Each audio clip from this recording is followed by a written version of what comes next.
नमस्कार बंधुरा आज बानाबो अनुष्ठान बाड़ीर मतो आलू भाजा रेसिपि बेश मुचमुचे हय और एटा अनेके लाच्छा आलू भाजाओ बोले थाकेन।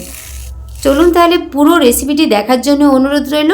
एकदमई बानानो रेसिपिटी सहज। एखाने दुटो आलू नियेछि, आलुर परिमाणटा बाड़िये निते पारेन और एकटू बड़ो साइजेर आलूटा निते हबे। भालो करे छाल छाड़िये भालो करे धुए नियेछि। एखाने एकटा ग्रेटार नियेछि और बड़ो छिद्र जे ग्रेटारटा सेटा दिए एइभाবে आमी ग्रेट करे नेब। देखुन एइभाবে लम्बा लम्बा करे ग्रेट करे निते हबे। सब आलूटा एखाने ग्रेट करे नियेछि। एबार एकटा पात्रेर मধ্যে जल नियेछि, ओर मধ্যে आलूटा आमी तुले निচ্ছি। एबार एटाके आमी 2-3 বার जल पाल्टे भालो करे धुए नेब। धुए नेওয়া হয়ে গেছে, দেখুন এরকম পরিষ্কার করে ধুয়ে নিতে হবে। এবার এর মধ্যে কয়েকটা আমি বরফের টুকরো দিয়ে দেব। আপনারা বরফ গলা জলও নিতে পারেন। তারপর কিছুটা পরিমাণ জল ওর মধ্যে দিয়ে দিলাম। এবার 10 মিনিট ওই বরফ গলা জলে, ঠান্ডা জলে ওর মধ্যে আমি 10 মিনিট চুবিয়ে রাখবো। এখানে একটা সুতির কাপড় পেতে দিয়েছি আর জল থেকে আমি আলুটা ছেঁকে নেওয়ার পর ওই কাপড়ের মধ্যে দিয়ে এইভাবে মিলে নিচ্ছি। আমার চ্যানেলে আপনি যদি নতুন হয়ে থাকেন প্লিজ আমার চ্যানেলটি সাবস্ক্রাইব করবেন আর পাশে থাকা বেল আইকনটা পুশ করে দেবেন আমার নতুন ভিডিও পাওয়ার জন্য।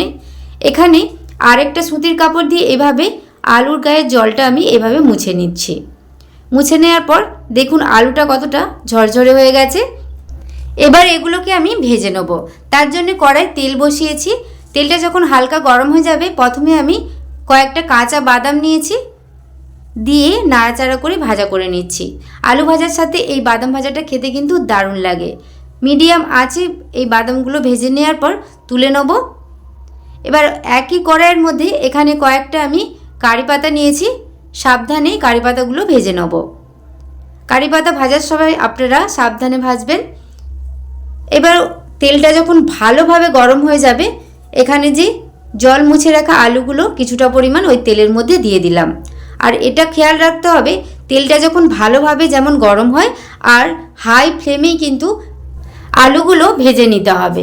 হাই ফ্লেমে যদি না ভাজা হয় বা তেলটা যদি একটু ঠান্ডা থাকে তাহলে কিন্তু আলুগুলো দলা বেঁধে যাবে আর ভালোভাবে ভাজা হবে না, মুচমুচে হবে না। এরকম হালকা ব্রাউন কালার করে ভেজে নিতে হবে। এর থেকে যদি লাল করে ভাজা হয় এই আলু ভাজাগুলো খেতে ভালো লাগবে না। এরকম হালকা ব্রাউন কালার করে ভেজে নিতে হবে।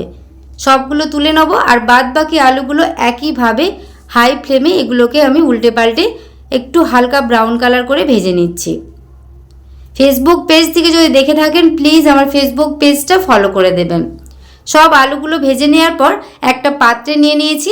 দেখুন কত সুন্দর হয়েছে। এর মধ্যে ভেজে রাখা কারি পাতা আর বাদামগুলো দিয়ে দিলাম। দিয়ে অল্প পরিমাণ লবণ ছড়িয়ে দেবো। আপনারা লঙ্কা গুঁড়ো বা একটু চাট মশলাও দিতে পারেন। তারপর এভাবে আমি মিশিয়ে নিচ্ছি। আপনারা আওয়াজটা শুনেই বুঝতে পারছেন কতটা মুচমুচে হয়েছে। এটা আপনারা এক সপ্তাহ ধরে কোনো কৌটোর মধ্যে রেখে পরিবেশন করতে পারবেন। এটা আপনারা চা কফি বা গরম গরম ভাতের সাথে দারুণ লাগে। বেশ মুচমুচে হয়, খেতেও কিন্তু দারুণ স্বাদের হয়। আজকের এই রেসিপিটি আপনাদের কেমন লাগলো অবশ্যই কমেন্ট করে জানাবেন। রেসিপিটি ভালো লেগে থাকলে প্লিজ একটি লাইক কমেন্ট শেয়ার করে দেবেন। আর কতটা মুচমুচে হয়েছে আওয়াজটা শুনেই বুঝতে পারছেন। দেখুন আজকের মতো রেসিপিটি এ পর্যন্তই। সবাই খুব ভালো থাকবেন। ধন্যবাদ।